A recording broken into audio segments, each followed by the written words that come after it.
Hello, and welcome to Preparing to Survive and Thrive Homesteading channel with Charlie B.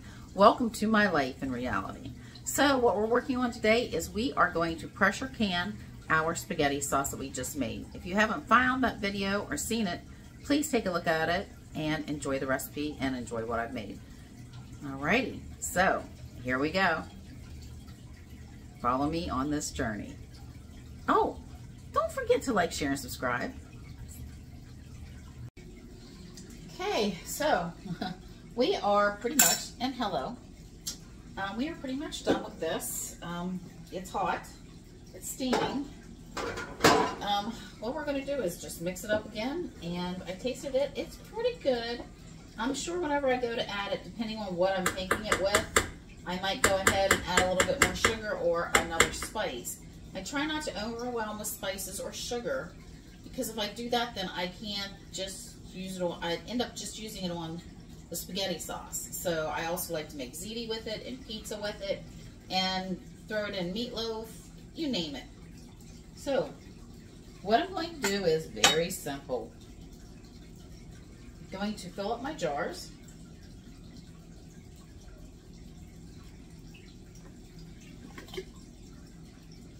Up to this line right here. I know some people fill it up further, but I've always done it this way. This is how my foster father did it, and I'm following the tradition.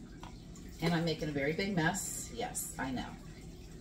So I'll be cleaning this stove up for probably 3 or 4 days at this rate. But that's all right, because we will have a good bunch of spaghetti sauce stored away. All right, so let me get these filled up and we'll be back to how I close up the jars. Okay, these are our first 7 jars, and what I do is very simple. Sorry, I've cut off my head again. I'm gonna have to replace that jar because that one has a crack in it. So as I find cracks in these jars, and sometimes I don't see them until I'm literally wiping them down with just white vinegar.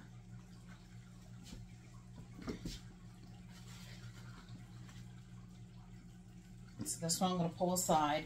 I don't know if you can see this. It's starting to crack. You can just see it right here where it's starting to crack. And you don't want to put that in a pressure canner because it probably will not seal, and I want my jars to seal. So now what I do is I just put, you have to excuse me, I'm popping in and out. I'm using the ball. All of them are metal on this round. I don't really want to have anything unsealed, so I am not going to use the Tatler. Maybe on a next batch if I end up doing more. But I also want to freeze dry some of this. Now I finger tight these.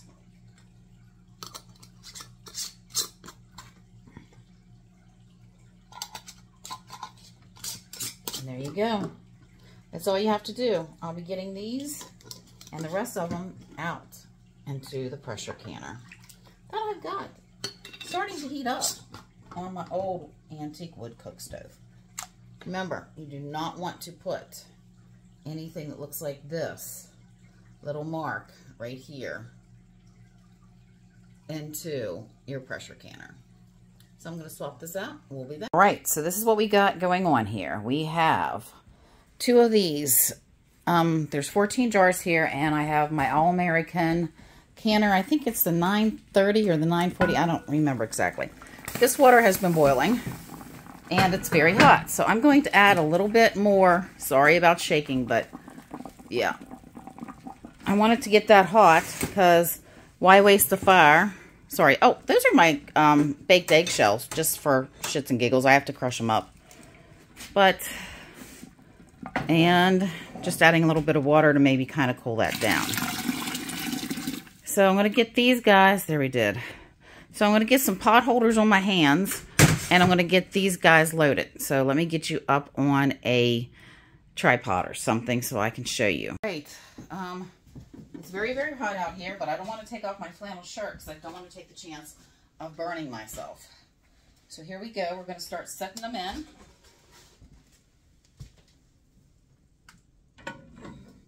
Now, I have, like I said, somebody told me you can't use a pressure canner on a wood cook stove. However, I have done it, both water bath and pressure can.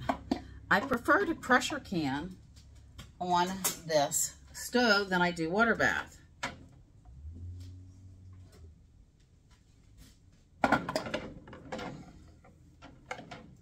Okay, so, I might actually be able to get one more in there. I thought you could only fit 7 quarts in there, but maybe you can fit 8. So I'm going to go ahead and just add one more of these. And I'm going to end up making another one up. It's hot. It's about 95 degrees on this porch. Put the other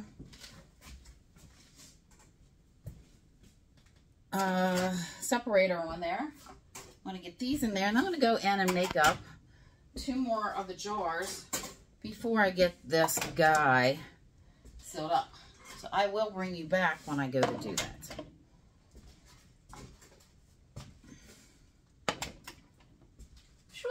Hot, hot, hot, hot, hot, hot. We'll be back in a few. Okay, so I got the other jar in there, and it's very hot, like I said. I've got these gloves on. They're kitchen gloves. I'm hoping I can be able to, let me find it here.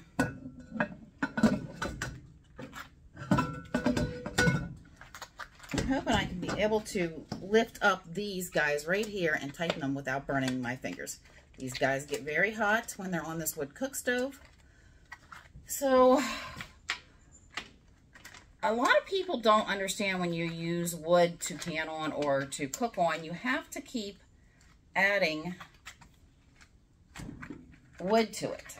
And to get it really started good, you have to add smaller pieces of wood. Okay, I got to pull this off a little bit in order to get this one to go up. Oh, hot, hot, hot, hot, hot.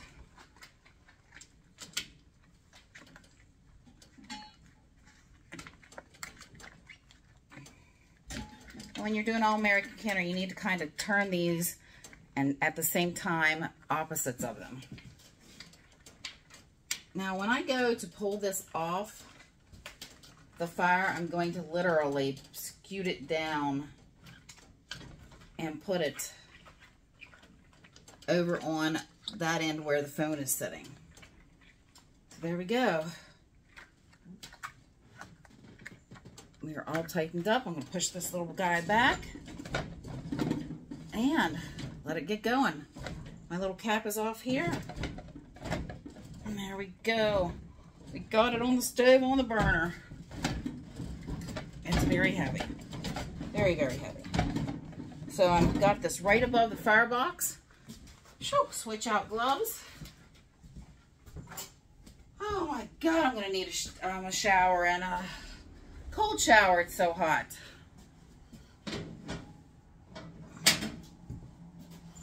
Okay.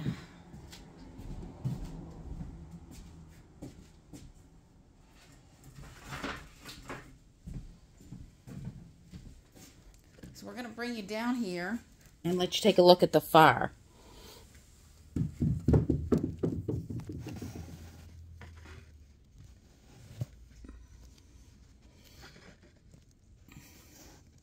It's going really good.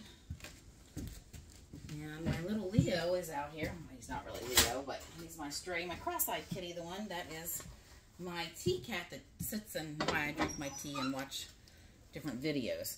Okay, I got a little piece of wood. Yes, hello. I know, I'm hot and sweaty, but I've got little pieces of wood that I'm just going to put in here, and I'm just going to build that fire up again to get it going really good.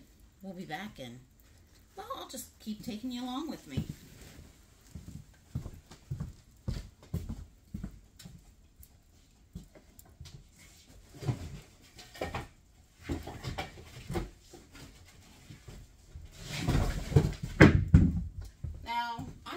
This wood stove about 10 o'clock this morning to get it going, and it is a good 3 o'clock.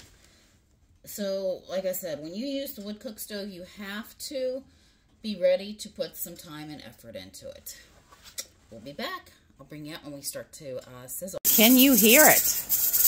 We are up to pressure. It took well over 2 hours to get it up to pressure. So it says it's 100, or it says it's 12 pounds of pressure there, and it's just dingling along. So the cats are enjoying the heat. I'm melting. Let's see the fire. Do I need to put more wood in it? I just did, but I've been checking this often. Oh yeah, we're still good. I might go ahead and put another piece in. I'm going to set my timer for 25 minutes for quarts. Okay, we processed it for 25 minutes, and first thing I'm going to do is just pull it off the maximum heat burner, and I'm going to pull it down to the other side. Now this is very heavy. I have my pot holders on so I don't burn myself.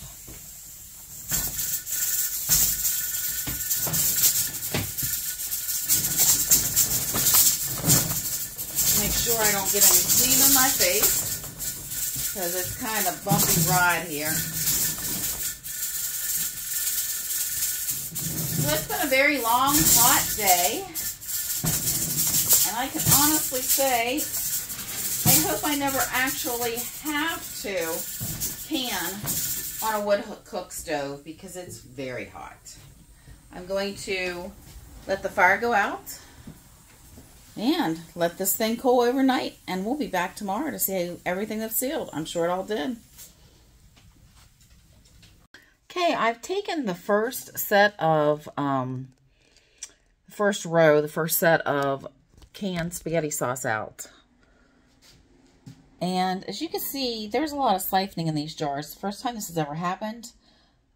And I don't know, it's really kind of strange. But I know where all the water went. This is where all the water has went. Everything is siphoned out. So I'm going to get these guys out. And we'll be back in a minute. Okay. I brought all the jars out of the canner, and as you can see, the jars have all been siphoned off, which is no big deal. Just a little messier, so I have to clean them up. Just add some water to it whenever I go to make spaghetti sauce, but this will actually make it easier for me to dehydrate some of them. We did have one that did not seal. I'm going to be putting this one in the refrigerator, and it will go in the freeze dryer. So be on the lookout for that. Now remember, I ask you this all the time. Please like, share, and subscribe. You can help my channel out. You might be able to help somebody else. And thank you for being a subscriber. And thank you for coming along with this journey.